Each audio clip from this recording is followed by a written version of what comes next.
First 3 నెలలు ఎంతైతే ఇంపార్టెంటో డెలివరీకి లాస్ట్ చివరి నెల ఏదైతుందో అది కూడా అంతే ఇంపార్టెంట్. ఆ టైంలో ఎలాంటి కేర్ తీసుకోవాలి? ఫుడ్ విషయానికి వస్తే ఇంకా టెన్షన్ మొదలైపోతుంది. డెలివరీ టైం దగ్గరకు వస్తుంది అని చెప్పి ఫుడ్ చాలామంది స్కిప్ చేస్తూ ఉంటారు.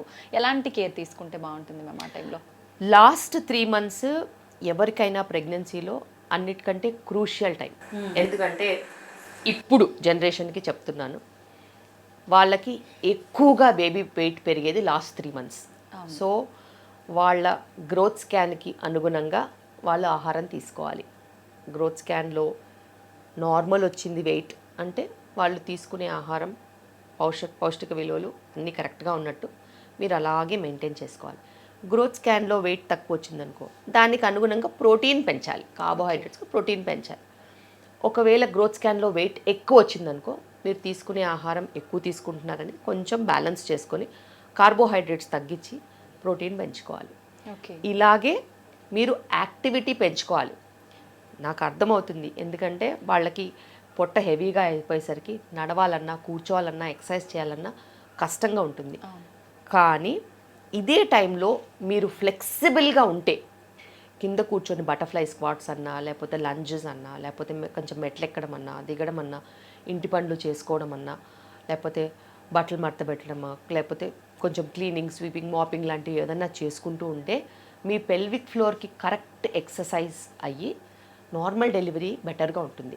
అదేవిధంగా లాస్ట్ 3 మంత్స్లో మీరు మంచి ఫ్లెక్సిబుల్గా, యాక్టివ్గా వర్క్ చేసినట్టు అయితే డెలివరీ ఎలాగో సులువుగా అవుతుంది. డెలివరీ తర్వాత కూడా బేబీకి సంబంధించిన పనులన్నీ ఇలాంటివే ఉంటాయి. కూర్చోవడం, గంటలు గంటలు ఫీడింగ్ ఇవ్వడం ఉంటుంది. ఎండ్యూరెన్స్, ఈ మజిల్స్ గట్టిగా ఉంటే బేబీని క్యారీ చేయడం ఈజీగా ఉంటుంది.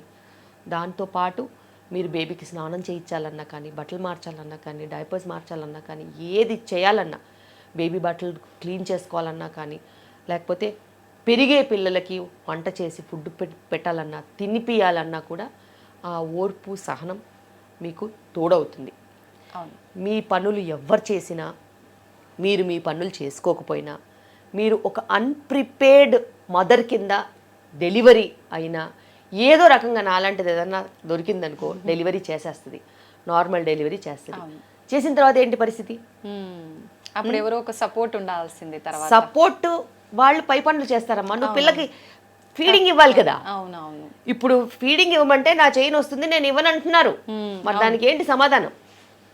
నా చైన్ వస్తుంది అంటున్నారు, ఎందుకంటే ఆ చేత్తో ఏ పనులు చేసింది లేదు. ఓ పచ్చళ్ళు పెట్టింది లేదు, వడియాలు చేసింది లేదు, జంతికలు చేసింది లేదు, ఏమీ చేసింది లేదు. అవును. సో ఆ హ్యాండ్స్కి బలం లేదు. మరి బలం లేనప్పుడు బేబీ కేర్ ఎట్లా చేస్తారు?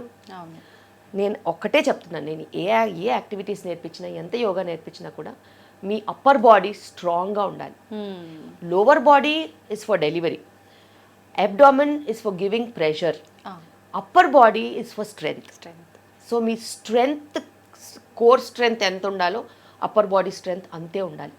అవి మీరు రోజు చేసే పనులతో వస్తుంది. అలాంటి పనులు కనుక మీరు చేసినట్టు అయితే బేబీ కేర్ సులువుగా ఉంటుంది.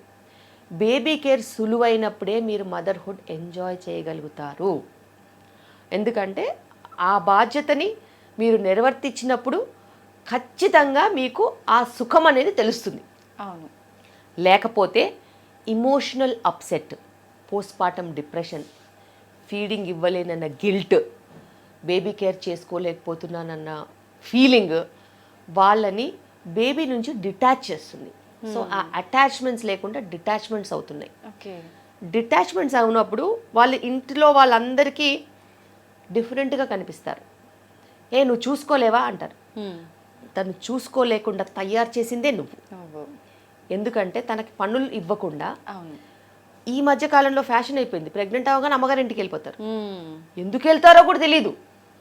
అక్కడ వెళ్ళి కూర్చున్న దగ్గరికే మంచినీళ్ళు, కూర్చున్న దగ్గరికే పాలు, లీటర్లు కూర్చున్న దగ్గరికే ఫుడ్, అసలు ఎటువంటి యాక్టివిటీ చేయనివ్వట్లేదు. సో అలా వెళ్ళిన వాళ్ళకి అలా చేయకుండా ఉన్న దానికి హెల్ప్ చేసిన మదర్సే అన్నిటికంటే బ్యాడ్. సో మీ పిల్లలకి మీరు ఏదైనా మేలు చేయాలనుకుంటే మీరు మీ ఇంట్లోనే ఉండి ఆ అమ్మాయి పనిచేస్తుందా లేదా మానిటర్ చేసుకుంటే పిల్ల సుఖంగా ఉంటుంది, స్ట్రాంగ్గా ఉంటుంది. పనులు చేసుకుంటే బిడ్డను కూడా చూసుకోగలుగుతుంది. మీరు మీ మాతృత్వం ఎంజాయ్ చేశారు కదా, చేశారు. పనులు చేసుకుంటూ పిల్లల్ని పెంచుకుంటూ, అలాగే మీ పిల్లలు కూడా తయారవ్వాలి. అంతేగాని ప్రెగ్నెంట్ అవగానే మా అమ్మాయి చేసుకోలేదు, నేను మా ఇంటికి తీసుకెళ్తా, బాబు వాంతులు వస్తున్నాయి, వీక్ అయిపోతుంది తీసుకెళ్తాను, ఇదే పిల్ల ఏమో 70 కిలోలు ఉంటుంది, 4 కిలోలు తగ్గలేదా వామిటింగ్ వస్తే, 7 కిలోలు కూడా తగ్గినా నష్టం లేదు. అస్సలు వెయిట్ తగ్గనివ్వరు, క్వింటల్ వెయిట్ పెరుగుతూ ఉంటే వీళ్ళకి అదేం పరమానందము. 20 కిలోలు 30 కిలోలు పెంచుతారు. అసలు అదంతా కరెక్ట్ కాదు. హయ్యర్ వెయిట్స్ ఉన్నవాళ్ళు ఎక్కువగా వెయిట్ పెరగాల్సిన అవసరం లేదు. మదర్స్ కొంచెం వాళ్ళని వాళ్ళు కంట్రోల్ అయితే, ఈ మధ్య మదర్ ఇన్ లాస్ కూడా అట్లాగే తయారయ్యారు. వాళ్ళకి వాళ్ళ పిల్లలు నెక్స్ట్ ప్రోజని వస్తుందని అంటే వీళ్ళకి రెస్ట్ ఇచ్చేయడం, అది చాలా చాలా రాంగ్. ఫిజికల్గా యాక్టివ్గా ఉండాలి. బెడ్ రెస్ట్ తీసుకోవాల్సిన కారణాలు కొన్నే ఉంటాయి. వీళ్ళ బిహేవియర్ చూసి ఇప్పుడు మా ఆబ్స్టెట్రిషియన్స్ కూడా వాళ్ళేమనుకుంటారేమో అనేసి వాళ్ళ లాంగ్వేజ్లోనే మాట్లాడుతున్నారు. అవునమ్మా రెస్ట్ ఇవ్వండి, అవునమ్మా బెడ్ రెస్ట్ ఇవ్వండి. ఎందుకంటే ఇంకో లైన్ అసలు డిస్కస్ చేయాల్సిన అవసరమే లేదు కదా, లేకపోతే సో వాళ్ళు కూడా తానా అంటే తందానా అంటున్నారు. అవి ఇంకా బ్యాడ్గా అవుతున్నారు, ఇంకా వెయిట్ ఎక్కువ అయిపోతుంది బేబీ, సెక్షన్స్కి లీడ్ అవుతున్నాయి. సో నేను మట్టుకు నా దగ్గర మీరు చూసుంటారు అక్కడ no travelling, no work from home, ఎటువంటి లెటర్స్ ఇవ్వను, మీరు ఆఫీస్కి వెళ్ళాల్సిందే, హోమ్ టౌన్కి ట్రావెల్ చేయడానికి పర్మిషన్ ఉండదు. సో అలా నేను పెట్టాను. ఎందుకంటే వాళ్ళు వెళ్ళి అనవసరంగా వెయిట్ గెయిన్ అవుతున్నారు, తర్వాత నాకే ప్రాబ్లము, వాళ్ళకి ఫ్యూచర్ ప్రాబ్లం. ఫ్యూచర్ వాళ్ళకి కనిపించదు కదా, కానీ నాకు కనిపిస్తుంది వాళ్ళ ఫ్యూచర్. సో నేను ఎంత వీలైతే అంతగా రెస్ట్రిక్ట్ చేయాలని చూస్తున్నాను. చాలామంది వింటారు, ఎందుకంటే వాళ్ళకి ఒక 15-20 నిమిషాలు మళ్ళీ ఎక్స్ప్లెయిన్ చేస్తే వాళ్ళకి అర్థమవుతుంది. సో పేరెంట్స్ వచ్చిన వాళ్ళకి కూడా నేను అదే చెప్తున్నాను, ప్రేమ ఉండొచ్చమ్మా, కానీ ప్రేమ వేరు, హెల్త్ వేరు. ప్రేమ ఉంటే మీరు డబ్బు రూపాన ఆమెకి ఏదైనా ఇవ్వండి, వస్తువు రూపాన ఏదైనా ఇవ్వండి, అంతేకాని లడ్డూలు, ప్రేమతో సున్నుండ్లు, బెల్లం లడ్లు అలాంటివన్నీ చేసి పంపించొద్దు. పంపిస్తే ఆమె ఆరోగ్యం పాడవుతుంది. ఇప్పుడు ఉన్న పరిస్థితిలో 80% ఉంది డయాబెటీస్ ఇన్ ప్రెగ్నెన్సీ. బికాస్ ఒకప్పుడు అంతా 35-40 కేజీస్తో ప్రెగ్నెంట్ అయ్యేవాళ్ళు. ఇప్పుడు చూపించండి, 100లో ఒక్కరు కూడా ఉండట్లేదు అలా. అందరూ 65, 70, 75. ఈ 65 to 75 బ్రాకెట్ ఎక్కువ ఉంది. 75 నుంచి 120 బ్రాకెట్ కూడా 30% ఉన్నారు. 35 నుంచి 45 కేజీస్ బ్రాకెట్ 2% అయ్యారు. ఇప్పుడు నేను నా ప్రాక్టీస్ గురించే చెప్తాను. ఊళ్ళల్లో కూడా కార్బోహైడ్రేట్స్, రైస్ అవైలబిలిటీ ఉంది కాబట్టి, పండుతోంది కాబట్టి కార్బోహైడ్రేట్స్ తిని వెయిట్ వస్తుంది, పీసీఓడి సమస్యలు వస్తున్నాయి. సో ప్రాబ్లమ్స్ అన్ని చోట్ల ఉన్నాయి, వాళ్ళు చూడట్లేదు, కనిపిస్తున్నాయి కానీ చూడట్లేదు. ఏ తల్లి అయినా కానీ తను ప్రెగ్నెంట్గా ఉన్నప్పుడు ఒక 35-40 కేజీస్ ఉన్నప్పుడు నువ్వెందుకు వెయిట్ పెరుగుతున్నావు ఇలాగా అని కూతుర్ని అడుగుతోందా? లేదు.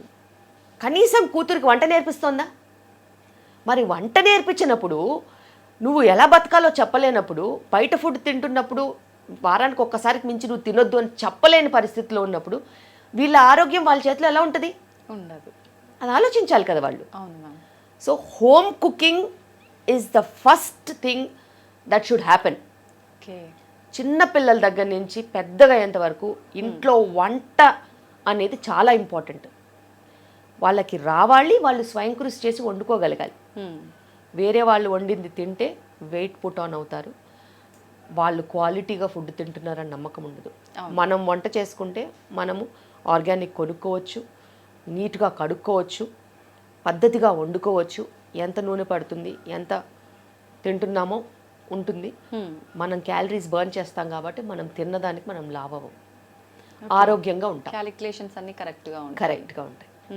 వండే వాళ్ళు ఎప్పుడు ఎక్కువ తిన్నారు చూడండి. అవును మ్యామ్. ఎందుకంటే వాళ్ళకి ఆ కష్టం తెలుసు. వండని వాళ్ళు, హోటల్లో వెళ్ళిన వాళ్ళు అడ్డదిడ్డంగా తింటారు. వాళ్ళు లావ్ అవుతారు, స్థూలకాయ సమస్యలతో పాటు వచ్చే బీపీలు, షుగర్లు, కొలెస్ట్రాల్లు, ఫర్టిలిటీ సమస్యలు, అన్ని ప్రాబ్లమ్స్ ఉంటాయి.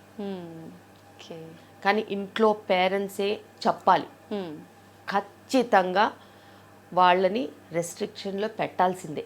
మ్యామ్, నార్మల్ డెలివరీ విషయానికి వస్తే వన్స్ ప్రెగ్నెన్సీ కన్ఫర్మ్ అయిన దగ్గర నుంచే మనము ఆ ప్లానింగ్ అనేది ఉండాలంటారా?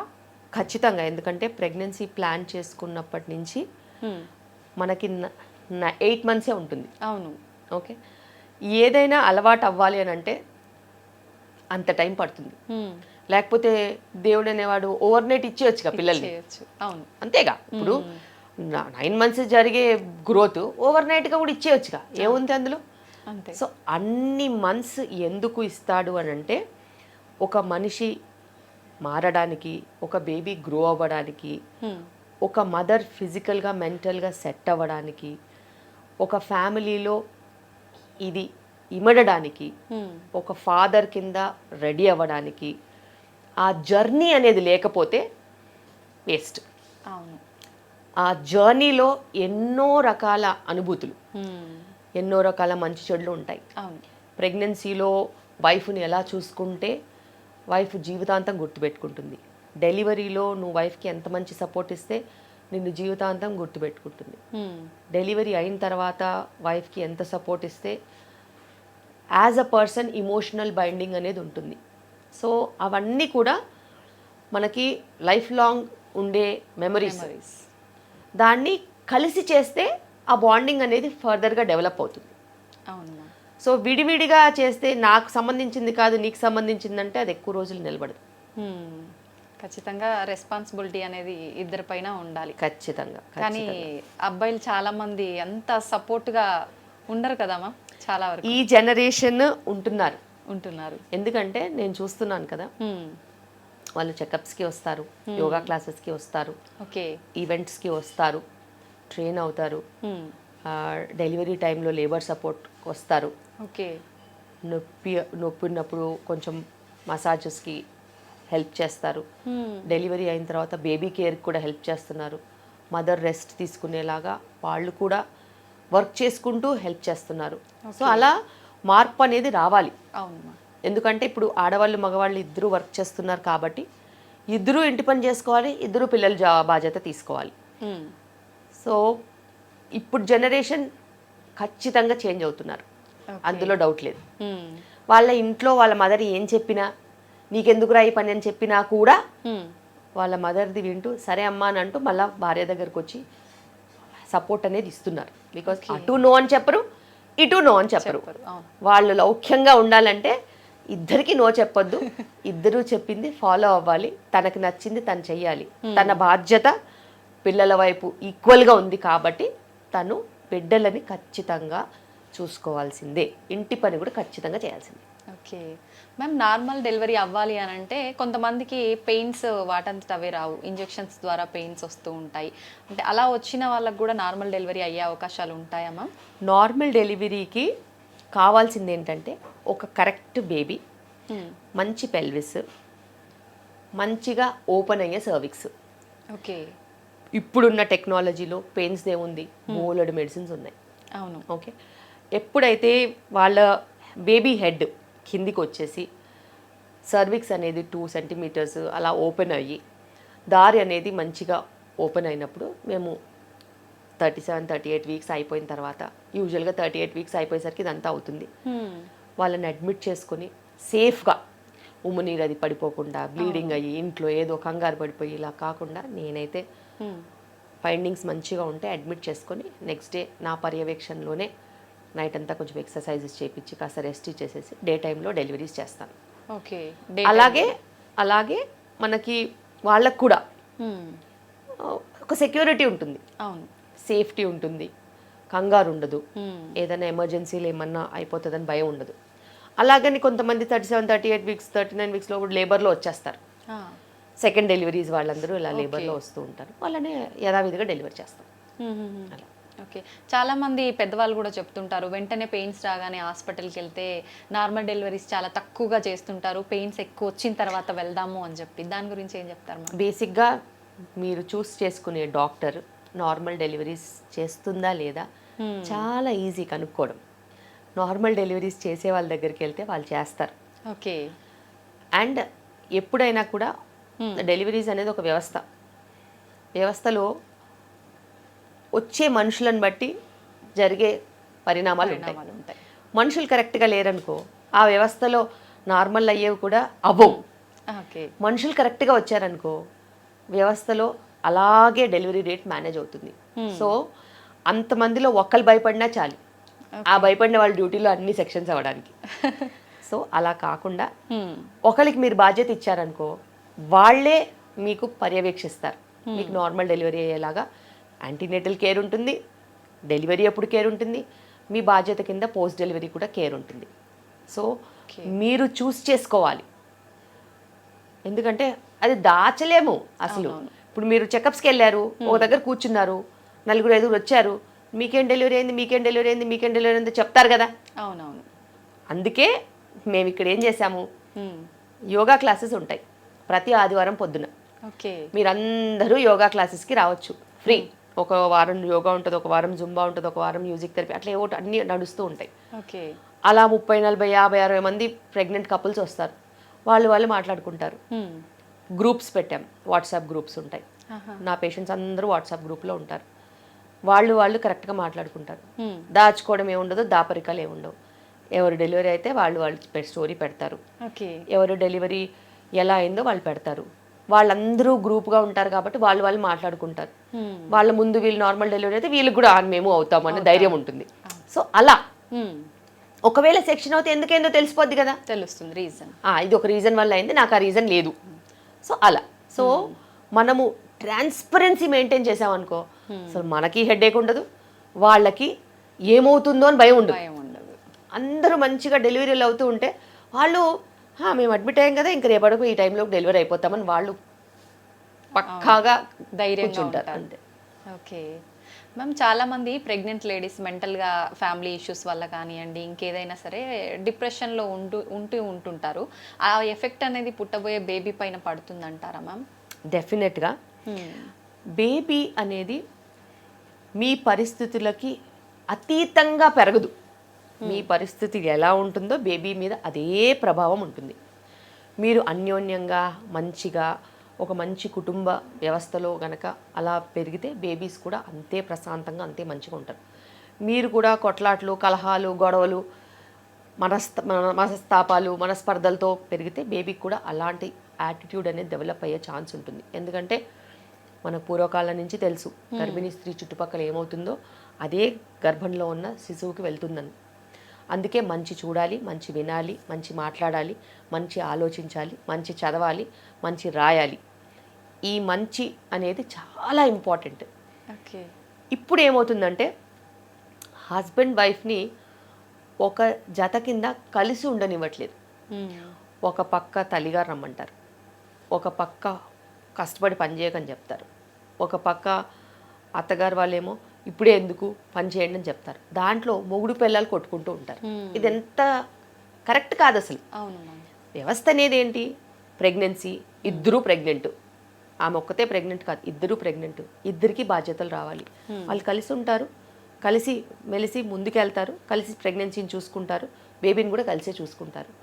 మీరు మధ్యలో వెళ్ళి వాళ్ళకి కలహాలు తీసుకురావద్దు. అలా ఎంతోమంది వాళ్ళ మదర్ రమ్మంటుంది, వీళ్ళ మదర్ వద్దంటుంది. అసలు మదర్లు ఎవరు, వీళ్ళే పేరెంట్స్ అవ్వబోతున్నారు. ఇండివిజువల్గా వీళ్ళకి డిసిషన్ మేకింగ్ ఉండాలి. సో అలా ఒక మనస్తర్పలు వచ్చిన తర్వాత ఒకసారి గొడవలు అయిన తర్వాత మళ్ళీ అదే టాపిక్ డిస్కషన్ అవుతూ ఉంటుంది రిపీటెడ్గా. అదేమన్నా ఒక 1 వీక్ అయితే ఆగడానికి లేదు, 8 మంత్స్ ఉంది. 8 మంత్స్లో ఎన్ని డిస్కషన్స్ అవుతాయి ఇలాంటివి. సో కలహాలు రాకుండా ఉండాలంటే మూడో వ్యక్తిని రిలేషన్షిప్లోకి తీసుకురావద్దు. మీరిద్దరూ డిసైడ్ చేసుకొని మీకు ఏది బెస్టో మీరు అది చెయ్యాలి. ప్రెగ్నెన్సీని ఒక మంచి అనుభూతి కింద ఇద్దరు టుగెదర్ గనక ముందుకు వెళ్ళినట్టు అయితే ఇద్దరికి మంచి మంచి మెమరీస్ ఉంటాయి. కలిసి హెల్ప్ చేసుకుంటే రెడీ అయ్యి ఫొటోస్ దిగొచ్చు, కలిసి వాకింగ్కి వెళ్ళొచ్చు, వంట చేసుకోవచ్చు, ఒకరికొకరు ఫుడ్ తినిపించుకోవచ్చు, బేబీతో మాట్లాడవచ్చు, బేబీకి ఒక బుక్ రాయొచ్చు. ఇలా చెప్పుకుంటూ పోతే 1,00,000 ఉన్నాయి. ఇవన్నీ పక్కన పెట్టి నాకు శ్రీమంతం ఎప్పుడు చేస్తారు, ఎక్కడ చేస్తారు, ఎంతమందిని పిలుస్తారు, వాళ్ళు తెచ్చుకునే కోల్డ్ కాఫీ ఫీవర్తో ఈమె సిక్ అవుతుంది. సో అన్వాంటెడ్ మెటీరియల్ చాలా నడుస్తుంది. అవును. సో నాకు తెలిసి శ్రీమంతం చేసుకుందామని కిలోమీటర్లు ప్రయాణం చేసి బిడ్డను కోల్పోయిన వాళ్ళు కూడా ఉన్నారు. నేనైతే అసలు అలౌ చేయను. శ్రీమంతానికి 5 చాలు, హైదరాబాద్లో చేసుకోండి అంతే. మీకు ఏదైనా మెమరీలా చేసుకోవాలనుకుంటే ఆమె టయర్డ్ అవ్వకుండా ఓ 2 అవర్స్లో ఏదైనా ప్రోగ్రామ్ చేసుకొని తప్పితే దానికోసం ప్రయాణం చేసి అవును. అక్కడికి వెళ్ళి వాళ్ళు చేసినవన్నీ తిని షుగర్ పెంచుకుని 4 కిలోలు పెరిగి డయాబెటిక్ కింద వెనక్కి వస్తున్నారు. ఎవరి బాధ్యత? సో మీకే ఇబ్బందులు అప్పుడు. వాళ్ళకే ఇబ్బంది. నేను చెప్తాను, వాళ్ళకి ముందు కనిపించదు ఫ్యూచర్, వెళ్ళొచ్చాక బాధపడతారు. అవునవును. సో ఇలాగే ప్రయాణాలు చేసి నార్త్ ఇండియన్స్ కూడా హైదరాబాద్లో ఉంటారు కాబట్టి రాజస్థాన్ అని, మధ్యప్రదేశ్ అని, కోల్కతా అని వెళ్ళిన వాళ్ళు ఎంతోమందిని బిడ్డను పోగొట్టుకుని అక్కడి నుంచి ఫోన్ కాల్ చేసి నాకు పెయిన్ వస్తుంది ఏం చేయాలి డాక్టర్ అంటే, మీరు ప్రయాణం ఎందుకు చేశారు అని అంటే ఎమర్జెన్సీ ఉండి రావాల్సి వచ్చిందన్న. ఒక ప్రెగ్నెంట్ ఉమెన్కి ఎమర్జెన్సీ అంటూ ఏముండదు. ప్రెగ్నెన్సీయే ఎమర్జెన్సీ. ఇంకా వేరే ఎవరన్నా ప్రయాణం చేయొచ్చు కానీ ప్రెగ్నెంట్ ఉమెన్ నేను అలౌ చేయను. ఎందుకంటే నేను అలాంటి ఎక్స్పీరియన్సెస్ చూశాను కాబట్టి. ఒకప్పట్లాగా సర్విక్స్లు స్ట్రాంగ్గా లేవు, అంతా కల్తీ ఫుడ్. అంత స్ట్రాంగ్గా బాడీస్ లేనప్పుడు మనం వాటికి అన్నెసెసరీ ఛాలెంజెస్ ఇవ్వద్దు. ఓకే మ్యామ్, డెలివరీ టైం దగ్గర వచ్చే కొద్దీ కడుపులో బేబీ మూమెంట్స్ తగ్గుతుంటాయి అని చెప్తుంటారు. నిజంగా అలా జరుగుతుందంటారా, లేక అది వాళ్ళ అపోహ అంటారా? లేదు, ఎప్పుడైనా కానీ డెలివరీ సమయం వచ్చేసరికి ఉమ్మునీరు అనేది కొంచెం తగ్గుతూ ఉంటుంది. ఉమ్మునీరు తగ్గినప్పుడు అది స్వతహాగా బ్లడ్ సప్లై ప్లసెంటా కొంచెం మెచ్యూర్ అవుతూ ఉంటే వాటర్ అనేది కొంచెం తగ్గుతుంది. తగ్గినప్పుడు బేబీ మూవ్ అవ్వడానికి ఎక్కువగా ప్లేస్ ఉండదు కాబట్టి కొంచెం మూమెంట్స్ కొంచెం రెస్ట్రిక్ట్ అవుతాయి. అండ్ బేబీస్ కూడా చాలా తెలివిగా కొన్ని గంటలు ఎక్కువ పడుకుంటాయి. సో మూమెంట్స్ లేకపోయేసరికి మదర్ కంగారు వచ్చేస్తాయి. సో అప్పుడు మేము చెప్తాము, ఏదైనా వేడివేడిగా తాగితే మూమెంట్స్ వస్తాయి, లేకపోతే ఏదైనా మ్యూజిక్ వింటే మూమెంట్స్ వస్తాయి, కొంచెం ట్రై చేయండి అని చెప్తాం. అలాంటి సమయాల్లో మళ్ళీ మూమెంట్స్ వచ్చేస్తాయి. సో వాటర్ తగ్గడం మూలాన కొంచెము ఇలా మూమెంట్స్ తగ్గుతాయి తప్పితే కొన్నిసార్లు బ్లడ్ సప్లై ఇష్యూస్ ఉంటే కూడా తగ్గుతాయి. అవన్నీ రేర్ సిచ్యువేషన్స్, మనము స్కాన్లలో కనుక్కోవచ్చు. ఓకే మ్యామ్, చాలామంది పిల్లలు మానసికంగా వీక్గా పుడుతుంటారు కొన్ని సందర్భాల్లో. అప్పుడు గర్భంలో ఉన్నప్పుడు జరిగే కొన్ని సిచ్యువేషన్స్ని బట్టి అలా పుడుతుంటారా, లేదంటే జెనెటిక్స్ ప్రాబ్లం అయి ఉంటుందంటారా? ఇప్పుడు ఉన్న పరిస్థితుల్లో చాలా రకాల ఫ్యాక్టర్స్ పిల్లలు, అప్పుడే పుట్టిన పిల్లలు, సంవత్సరం లోపు పిల్లలు, 5 సంవత్సరాల లోపు పిల్లల మీద చాలా ప్రభావం చూపిస్తున్నాయి. ఒక తల్లి యొక్క మానసిక శారీరక మార్పులు అనేవి ప్రెగ్నెన్సీలో చాలా ఇంపార్టెంట్. శారీరక మార్పులు అంటే మనం మంచి ఆహారం తీసుకునే టైంకి మెడిసిన్స్ వేసుకుంటే ఓకే, కానీ మానసికంగా తను ఏదైనా ఆందోళనకు ఉన్నట్టయితే తన చుట్టూ గొడవలు, రచ్చ, దాని తర్వాత చాలా ఇన్సెక్యూరిటీస్, తిట్లు, ఏడుపులు, ప్రెషర్స్, స్ట్రెస్తో ఉన్నట్టు అవుతే అవన్నీ బేబీస్కి ట్రాన్స్ఫర్ అవుతాయి. ఆ బేబీస్ కొంచెం ఇరిటబుల్ బేబీస్ కింద ఉంటారు. వాళ్ళకి కారణం లేకుండా ఏడవడము, ఇరిటబుల్గా ఉండడము, బాగా కడుపు నొప్పి వచ్చినట్టు కీయని అరవడము, ఇలాంటివి కొన్ని చూస్తూ ఉంటాం. అదేవిధంగా ఫస్ట్ కపుల్ ఆఫ్ ఇయర్స్ అంటే 1 to 5 years లోపు పిల్లలకి ఎక్కువగా మనం స్క్రీన్ టైం ఇచ్చినా, ఫోన్ ఇచ్చినా, టీవీ ఇచ్చినా, లేకపోతే ల్యాప్టాప్స్ లాంటివి, ఐప్యాడ్స్ లాంటివి ఇచ్చేస్తే ఎక్కువ టైం కోసము వాళ్ళు కూడా దానికి వన్ సైడ్ ఇన్ఫర్మేషన్కి అలవాటు పడిపోయి చాలా ఇరిటబుల్గా చేస్తారు. ఆ స్క్రీన్ తీయగానే బాగా ఏడవడము, దొల్లడము, రకరకాలుగా చేస్తున్నారు. సో అందులో 2-3 రకాలు ఉంటాయి. ఒకటి జెనెటిక్ ప్రభావంతో ఆటిజం లాంటి ప్రాబ్లమ్స్ రావడము, ఆటిజం స్పెక్ట్రమ్ డిజార్డర్ కూడా ఉండొచ్చు, అటెన్షన్ డెఫిసిట్ డిజార్డర్స్ ADHD కూడా ఉండొచ్చు, ఎన్వైరన్మెంటల్ ఇన్ఫ్లుయెన్సెస్తోని రకరకాల మానసిక ప్రాబ్లమ్స్ ఉండొచ్చు. అందుకే హస్బెండ్ వైఫ్కి చెప్తాం మేము, గొడవలు పడద్దు, కలిసి ఉండాల్సిన సమయం, మంచి మెమరీస్ చేసుకోవాల్సిన సమయంలో కలహాలు లేకుండా చూసుకోవాలి, పిల్లల మీద ప్రభావం పడుతుందనేసి. అదేవిధంగా పుట్టిన పిల్లల దగ్గర నుంచి కొన్ని సంవత్సరాల వరకు వాళ్ళకి వైబ్రేషన్స్ కూడా తెలుస్తాయి.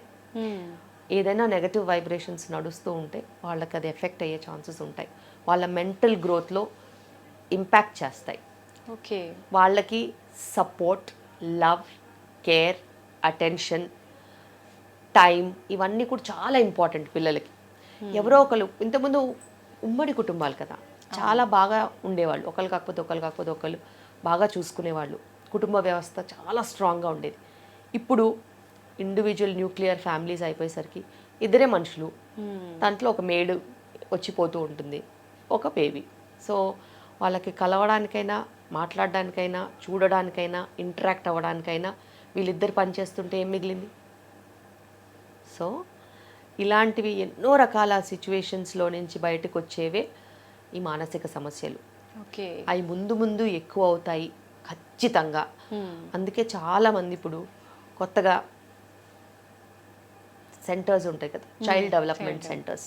ఇప్పుడు చైల్డ్ డెవలప్మెంట్ సెంటర్స్కి చాలా డిమాండ్ ఉంది. ఎందుకంటే ముందు ముందంతా ఇలాంటి ఆక్యుపేషనల్ థెరపీ కోసం వచ్చే పిల్లలు ఉంటారని. దానికంటే అన్నిటికంటే ఇంపార్టెంట్ కుటుంబ వ్యవస్థ అనేది మెరుగుపడాలి. అందరూ కలిసి ఉండాలి. పిల్లలకి ఆ ప్రేమ ఆప్యాయత అనేది ఇవ్వాలి. మీరు ఇవ్వలేని సమయం మీ ఇంట్లో ఇంకెవరన్నా ఉంటే, అమ్మమ్మలు, తాతలు, ఎవరైనా, వాళ్ళు మాట్లాడుకోవడానికి మనుషులు ఉండాలి. మంచి చెడు చూసుకోవడానికి, అబ్జర్వ్ చేసుకోవడానికి ఉండాలి. వాళ్ళకి ఆ హక్కు. మీరు చిన్నగా ఉన్నప్పుడు మీరు అమ్మమ్మలు, తాతలు అందరితో కలిసి ఉన్నారు కదా, మరి వీళ్ళని ఎందుకు డిప్రైవ్ చేస్తున్నారు? సో మీరు ప్రైవేట్ స్పేస్ కోసం ట్రై చేస్తుండొచ్చు, మీకు మీ ప్రైవసీ అనేది ఇంపార్టెంట్ అవుతుండొచ్చు. కానీ సైన్స్ హ్యాస్ డిఫైన్డ్ దట్ ఈ స్పేస్ అని వెళ్ళిన వాళ్ళకి స్పేసే మిగులుతుంది, ఇంకేం మిగలదు. సో స్పేస్ అనేది మీరు మీ సొంతంగా మీ చుట్టూ అమర్చుకోవాలి తప్పితే అందరి నుంచి దూరంగా వెళ్ళిపోతే కష్టం. దానికి ఎన్నో రకాల సమస్యలు ఉంటాయి, ముందు ముందు తెలిసి వస్తాయి. కానీ తెలిసి వచ్చిన తర్వాత మీరు వెనక్కి వెళ్ళి మార్చుకోలేరు కదా. సో ఈ రోజే దాని గురించి ఆలోచించాలి. కుటుంబ వ్యవస్థ అనేది చాలా స్ట్రాంగ్ బాండింగ్తో ఉండింది. చిన్న చిన్న రీజన్స్, ప్రైవసీ లేదనో అదో ఏదో అనుకుని దాన్ని పోగొట్టుకోవద్దు. ఎందుకంటే దానివల్ల నష్టం మీకు లేకపోతుండొచ్చు, మీ పిల్లలకైతే ఉంటుంది. నిజం మేడం, చాలా కరెక్ట్గా చెప్పారు. ఇప్పుడు ఈ మధ్యకాలంలో మొత్తం అసలు మీరు అన్నట్టుగా ఇద్దరే పెద్దవాళ్ళు ఉన్న ఫ్యామిలీస్ చాలా తక్కువ. ఉన్న వాళ్ళని తీసుకెళ్ళి ఓల్డేజ్ హోముల్లో పడేయటం ఇలాంటివి చూస్తున్నాం. మ్యామ్, నార్మల్ డెలివరీ విషయానికి వస్తే ఐవీఎఫ్, ఐయుఏ పద్ధతిలో ప్రెగ్నెన్సీ వచ్చిన వాళ్ళకు కూడా సాధ్యపడుతుందంటారా? ఖచ్చితంగా. నా దగ్గరకు వచ్చిన వాళ్ళు ఎవరైనా కూడా మెయిన్ స్ట్రీమ్ ఆబ్స్టెట్రిక్స్లో వెళ్ళిపోతారు. వాళ్ళకి రిస్క్ ఫ్యాక్టర్స్ ఉంటే వాళ్ళు హై రిస్క్ ప్రెగ్నెన్సీ మెడికేషన్స్ మీద ఉంటారు. ఓకే. డెలివరీకి వచ్చేసరికి అప్పుడున్న condition, baby condition, mother condition, delivery కండిషన్ని బట్టే మనం లేబర్ అనేది ప్లాన్ చేస్తాం. వాళ్ళు ఐవీఎఫ్ అని సెక్షన్ చేసే హ్యాబిట్ మాకు లేదు.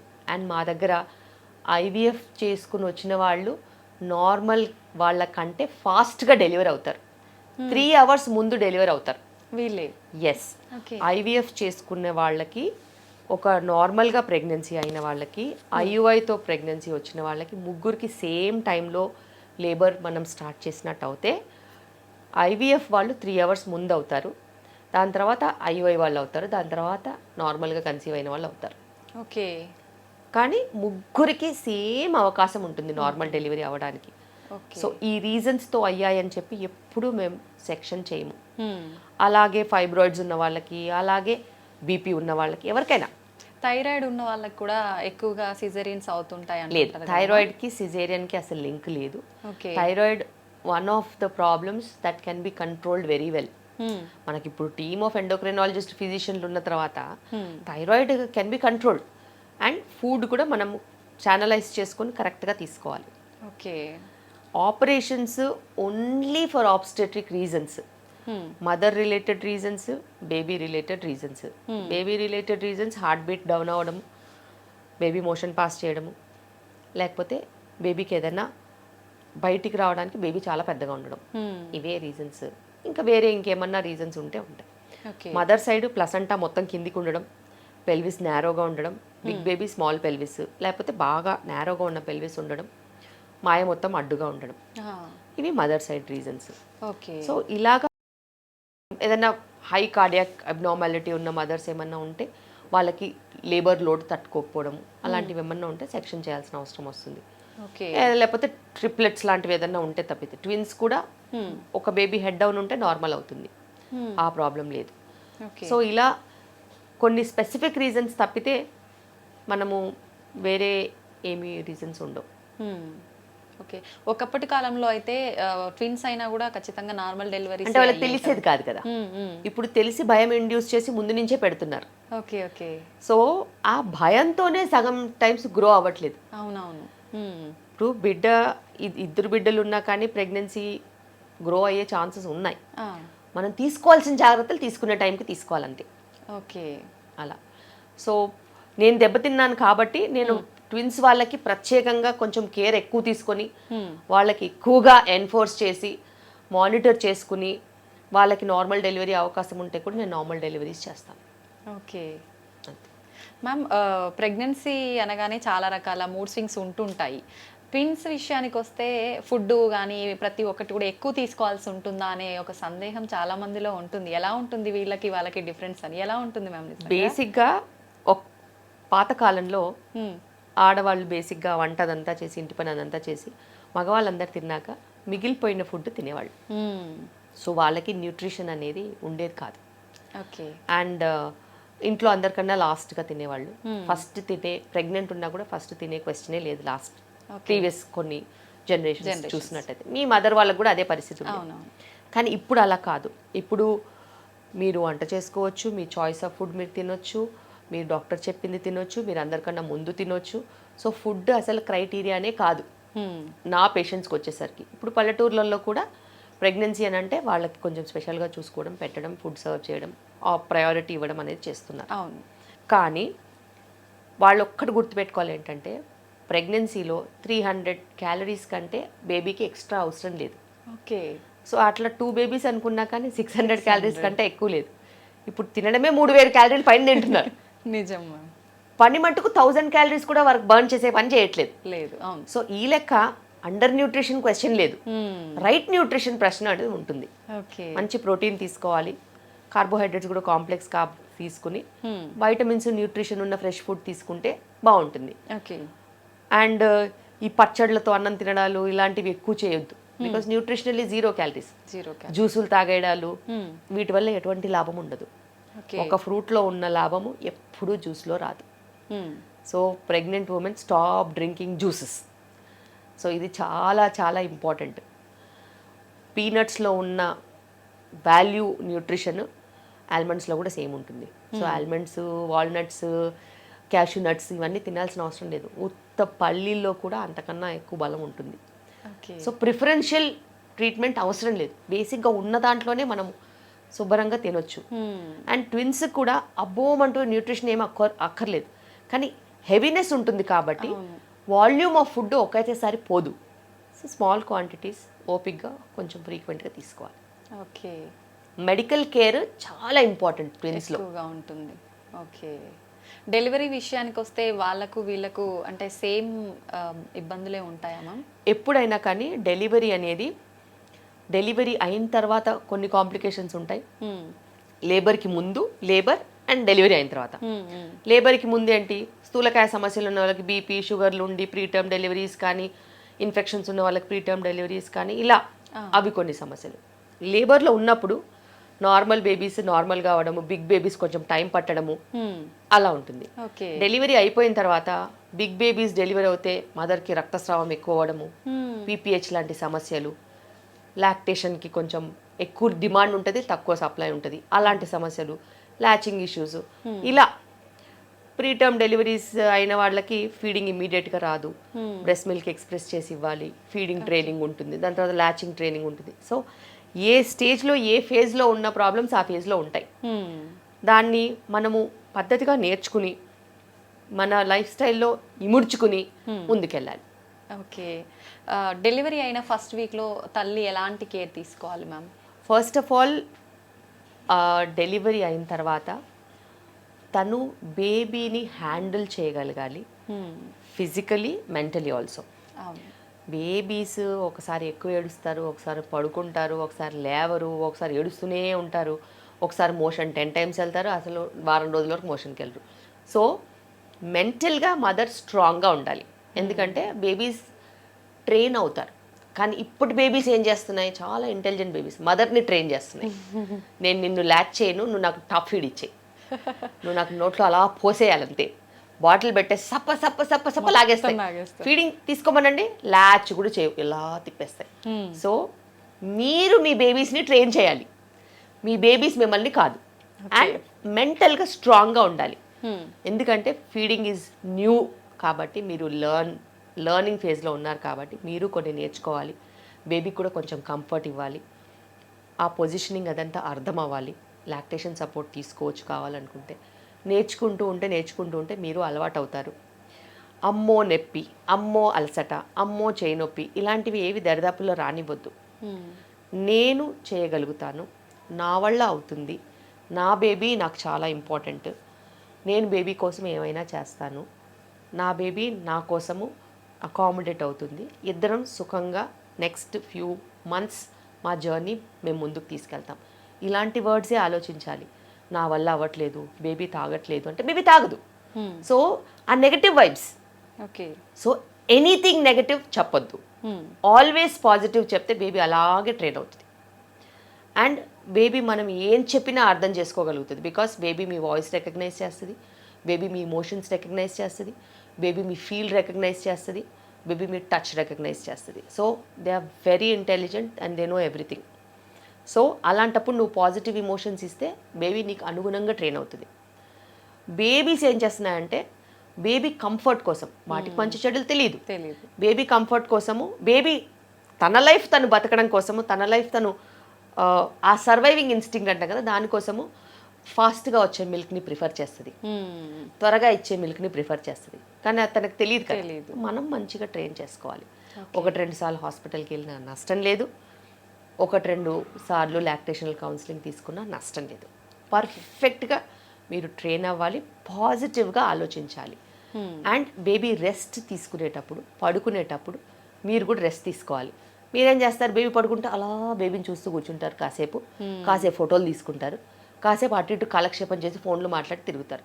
మళ్ళీ బేబీ లేస్తుంది కదా, అప్పుడు మీరు టైర్డ్ అయిపోతారు.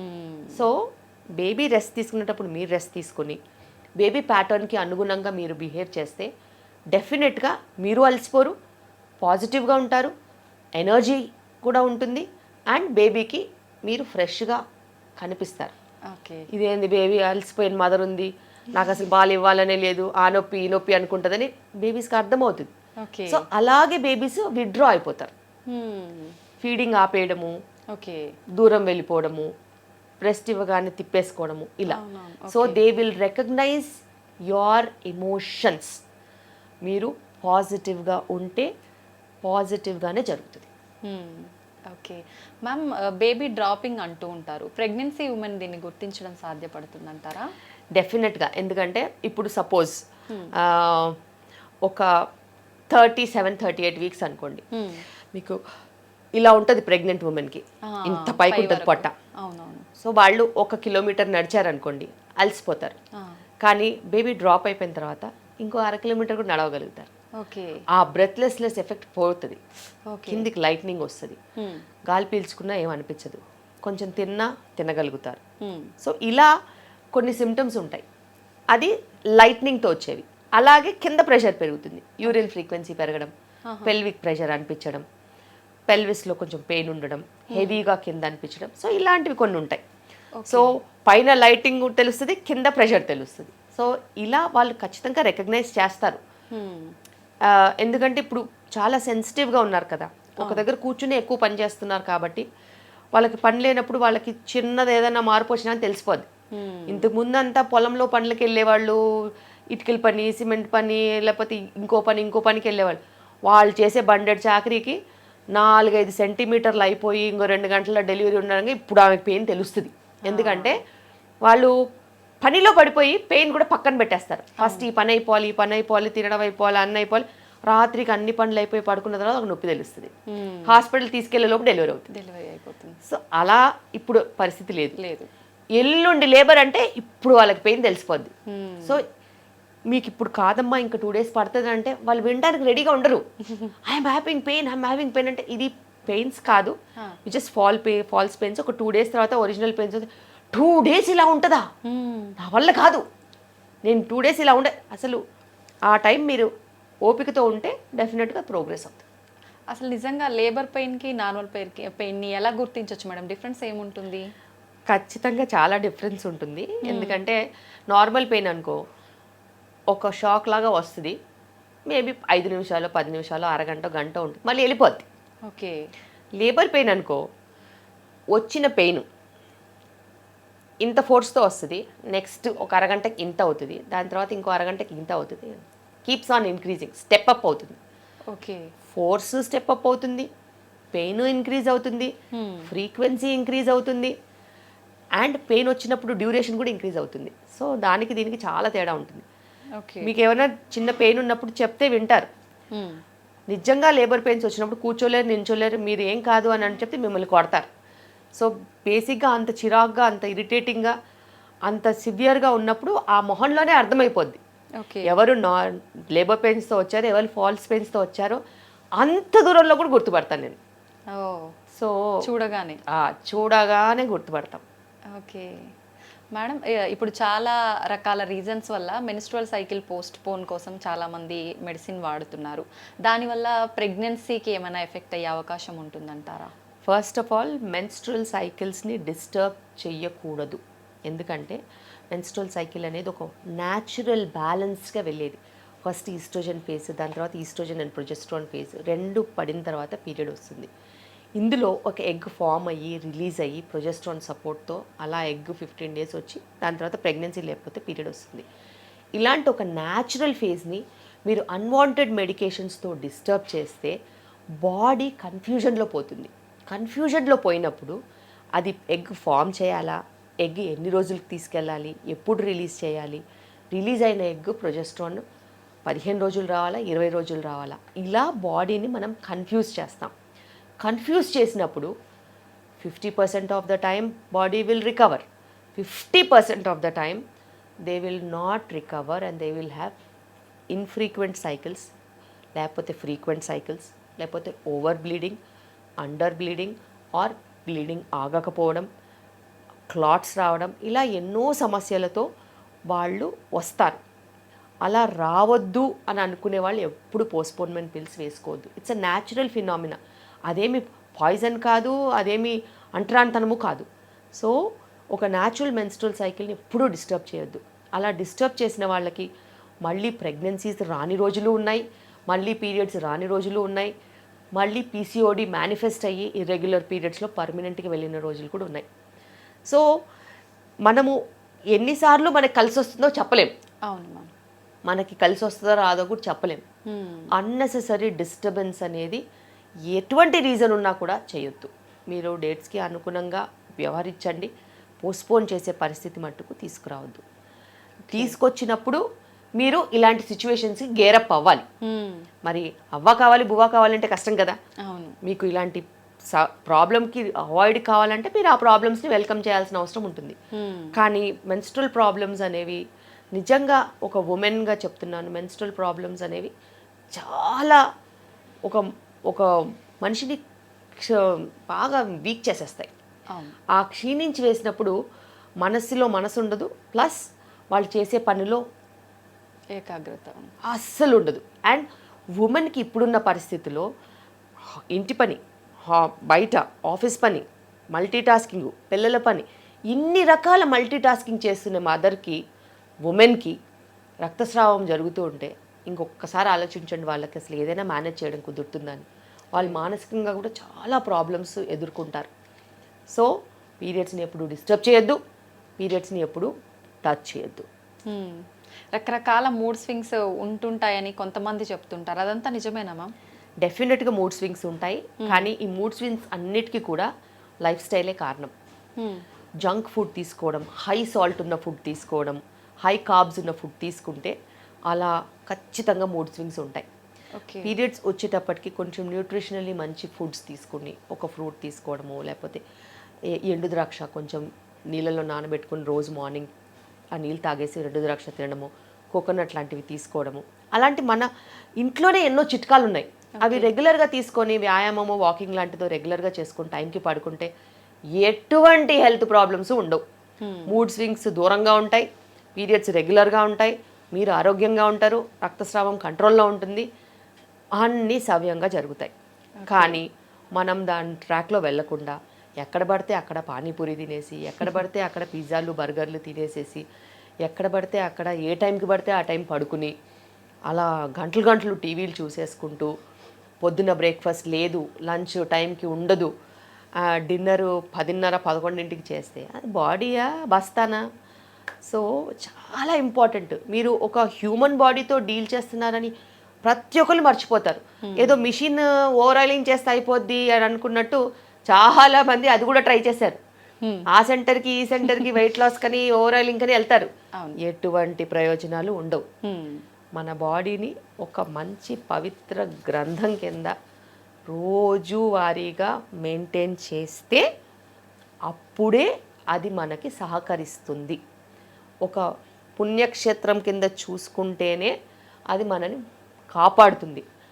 అది మనము బురదలో పడేసామనుకో అంతే, ఆ ఎఫెక్ట్ ఖచ్చితంగా చూపిస్తుంది. ఖచ్చితంగా రివర్స్ ఫాస్ట్గా కొడుతుంది. మంచి కావడానికి కొన్ని సంవత్సరాలు పడుతుంది, చెడు 6 నెలల్లో అయిపోద్ది. సో ఎప్పుడైనా గుర్తుపెట్టుకోవాలి. చాలా మంది వస్తూ ఉంటారు, ఇన్ని సంవత్సరాల నుంచి నువ్వు బాడీని అబ్యూస్ చేసావు, దాన్ని నానా రకాలుగా హింస పెట్టావు, నీకు టైం పడుతుంది రికవర్ అవ్వడానికి. నెక్స్ట్ వీకే వస్తారు, ఇంకా బెటర్ అవ్వలేదు డాక్టర్. వీక్ కాదమ్మా, కొన్ని సంవత్సరాలు పడుతుంది. నువ్వు ఎట్లా సంవత్సరాలు అబ్యూస్ చేసావో అన్నే సంవత్సరాలు పడుతుంది బెటర్ అవ్వడానికి. ఆ టైం నీకు తెలియలేదు, ఈ టైం నువ్వు రోజు లెక్క పెట్టుకునే పరిస్థితి. ఎందుకంటే రోజు సఫర్ అవుతున్నావు. అవును, నీ బాడీ సఫర్ అయినప్పుడు నీకు తెలియలేదు, నువ్వు వినలేదు. అవును. సో అది చాలా ఇంపార్టెంట్. ఎప్పటికప్పుడు అది మనకి ఏదో ఒక రకంగా చెప్తూనే ఉంటుంది, కానీ మనం పట్టించుకోము. కరెక్ట్. ఎక్కువగా అయ్యే వరకు చూసుకుంటాం, తర్వాత ఖచ్చితంగా బాధపడాల్సిందే. మొత్తానికి ప్రెగ్నెన్సీ వాళ్ళైనా నార్మల్ ఉమెన్ అయినా ఎవరైనా వాళ్ళ డైట్ అనేది కరెక్ట్గా ప్లాన్ చేసుకుంటే, లైఫ్ స్టైల్ చాలా ఇంపార్టెంట్. దానికి 5 పిల్లర్స్ ఉంటాయి.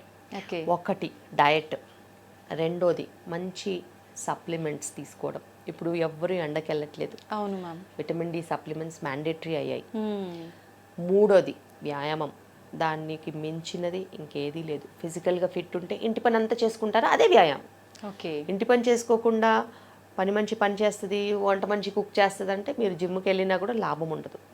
ఎందుకంటే మీరు తాగే కొబ్బరి నీళ్ళు 500 క్యాలరీస్ ఇస్తాయి, లీటర్ తాగుతున్నారు ఈ మధ్య రోజుకి. అవును. సో 550 క్యాలరీస్ పర్ 100 ml వేసుకున్నా కూడా 500 క్యాలరీస్. ఓకే. జిమ్ములో 1.5 గంట వర్కౌట్ చేస్తే 100 క్యాలరీసే బర్న్అవుట్ అవుతాయి. 100, 150.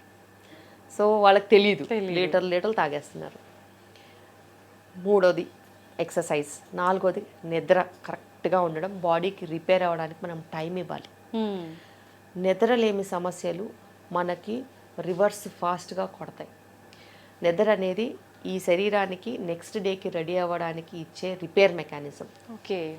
మీరు 7:30-8 గంట తినేసి 10 గంటలకంతా పడుకోకపోతే నెక్స్ట్ డే మీకు దెబ్బతీస్తుంది. అలా కాన్సన్ట్రేషన్ తగ్గిపోద్ది. ఇప్పుడు ఏంటంటే పిల్లలు కూడా 1 గంట వరకు మేల్కొంటున్నారు. దడప అంటే అనుకోవచ్చు, కానీ that is not the right way. మేమంతా 7:30-8 కంతా పడుకున్న వాళ్ళు. ఇప్పటికి కూడా 9-9:30 అంతా పడుకోవాల్సిందే. పని ఉంటే తర్వాత లేసి వెళ్ళిపో, నీకు సంబంధం లేదు. కానీ డేలో lights off, 9-9:30 lights off, you go to sleep. Lights on ఉన్నంత వరకు నిద్రపోయే సమస్య లేదు. స్క్రీన్స్ ఆన్ ఉన్నంత వరకు నిద్రపోయే సమస్య లేదు. 7-8 o'clock screens of, dinner finish, 9 o'clock lights off. చీకట్లో ఏం చేస్తావు చేసుకోమని. అంతే. స్క్రీన్ లేకుండా ఏం చేస్తారు, మంచి నిద్రపోతారు. సో అదే correct. 5th and the main one, stress. ఎవరు చేసే పనులు వాళ్ళు చేయడానికి స్ట్రెస్ ఎందుకు? ఇప్పుడు నేను ఇన్ని 100 డెలివరీలు చేస్తున్నాము, రోజు 70-80 మంది పేషెంట్లను చూస్తాను, అది నేను రోజు చేసే పని, దానికి స్ట్రెస్ ఎందుకు? ఒకరోజు ఎక్కువ లేబర్స్ ఉంటాయి, ఒకరోజు తక్కువ లేబర్స్ ఉంటాయి, ఒకరోజు ఒకటేసారి 4-5 ఎమర్జెన్సీస్ వస్తాయి. చేసే పనే. స్ట్రెస్ తీసుకుంటే ఏమొస్తుంది? బాడీకి నీరసం వస్తుంది. అంతే. సో నీ బాడీకి నీరసం రావద్దంటే నువ్వు స్ట్రెస్ తీసుకోవద్దు. కష్టం వచ్చినా నష్టం వచ్చినా అలాగే నిలబడాలి. నిలబడితే మన ఫైటింగ్ పవర్ మనని ఖచ్చితంగా నిలబడుతుంది. వాళ్ళు ఈ మధ్య కాలంలో మరి ఇప్పుడు అందరూ కష్టమైన చదువులు చదవకుండా చాలామంది సాఫ్ట్వేర్స్ చేసుకుంటున్నారు, కానీ వాళ్ళే అన్నిటికంటే టాప్ లెవెల్లో స్ట్రెస్ మెయింటైన్ చేస్తున్నారు. నాకు లైఫ్లో స్ట్రెస్ లేదు, నేను ప్రశాంతంగా ఉన్నాను. నేను చేసే పని నేను చేసుకుంటాను, అర్ధరాత్రి అయినా లేసి వస్తాను, హాయిగా పని చేసుకుంటాను, వెళ్ళిపోతాను, మళ్ళీ పడుకుంటాను. ఇప్పుడున్న కాలంలో స్ట్రెస్ మ్యాక్సిమం ఉండేది సాఫ్ట్వేర్ వాళ్ళకి. Hmm. అనుకోని టైమింగ్స్లో వర్కింగ్, అవును. అనుకున్నంతకన్నా ఎక్కువగా లోడ్ తీసుకోవడము, మైక్రో మేనేజ్మెంట్, చాలామందిని మేనేజ్ చేయాలి కాబట్టి వాళ్ళకి రకరకాల స్ట్రెస్ఫుల్ సిచ్యువేషన్స్. అందరూ స్ట్రెస్ అని వస్తారు, ఇదేనికమ్మా స్ట్రెస్ అని అడుగుతాను నేను. Hmm. నాకు అర్థం కాలేదు, నువ్వు ఏమన్నా అర్ధరాత్రి ఎమర్జెన్సీస్ ఉంటాయి నీకంటే, నువ్వు ఎవరినన్నా ప్రాణం కాపాడుతున్నావా? పోనీ ఎవరైనా కార్డియాక్ సర్జన్ లాగానో నాలాగానో కత్తి మీద సాంలాగా డెలివరీలు చేస్తున్నావా? ఇద్దరు ప్రాణాలు నీ చేతిలో ఉన్నట్టు ఏమీ లేదు. Hmm. మరి నీకు ఎందుకమ్మా స్ట్రెస్ అని అడుగుతాను. నథింగ్, రీజన్ లేకుండా స్ట్రెస్, Ah. రీజన్ లేకుండా స్ట్రెస్. సో అదొక పెనుభూతంలాగా తయారైంది. అవును మ్యామ్. సో స్ట్రెస్ మేనేజ్మెంట్కి కూడా ఇప్పుడు రకరకాల టెక్నిక్స్ చెప్పాల్సి వస్తుంది. ఒక పెయింటింగో, ఒక మ్యూజిక్కో, లేకపోతే రిలాక్సేషనో, ఒక హాలిడేనో, ఒక ఫోటోగ్రఫీ, ఇట్లాంటి ఏదైనా హాబీ కల్టివేట్ చేసుకుంటే మీ స్ట్రెస్ మేనేజ్ అవుతుందని మనం చెప్పాల్సిన పరిస్థితి వస్తుంది. వచ్చింది. కానీ స్ట్రెస్ మేనేజ్ అయితే ఈ 4 ఈ స్ట్రెస్ మీదనే బేస్డ్ ఉంటాయి. నువ్వు స్ట్రెస్డ్గా లేవనుకో, అవును. నువ్వు టైంకి తింటావు, అవును. టైంకి పడుకుంటావు, పడుకుంటాం అంతో ఇంతో వ్యాయామం చేసుకుంటావు, అంతే. సప్లిమెంట్స్ మర్చిపోవు. సో నువ్వు స్ట్రెస్ఫుల్గా ఉంటే ఈ 4 పడిపోతాయి. అదొక్కటే మెయిన్ పిల్లర్ అయిపోయింది. So okay. ఆరోగ్యానికి 5 సూత్రాలు. అది మంచిగా ఉంటే బాగుంటాం, అది బ్రేక్ అయిందంటే దెబ్బతింటాం. Over a period of time collapse అవుతాం. ఓకే. సో ఇప్పుడున్న ప్రతి ఒక్క ప్రాబ్లం, అది డయాబెటీస్ అయితేనేమి, బీపీ అయితేనేమి, కొలెస్ట్రాల్ అయితేనేమి, క్యాన్సర్స్ అయితేనేమి, లేకపోతే యాక్సిడెంట్స్ అయినా కూడా, ఎనీథింగ్, అవును. It is related to micro management of these 5 things. Hmm. ఇవి సరిగ్గా లేకపోతే సిస్టమ్ కొలాప్స్ అయ్యేదే వీటి వల్ల. వీటి వల్ల. Thank you ma'am, thank you very much. చాలా వాల్యుబుల్ ఇన్ఫర్మేషన్ ఇచ్చారు మా అందరి కోసం, మీ టైంని కేటాయించి. Thank you ma'am. Thank you.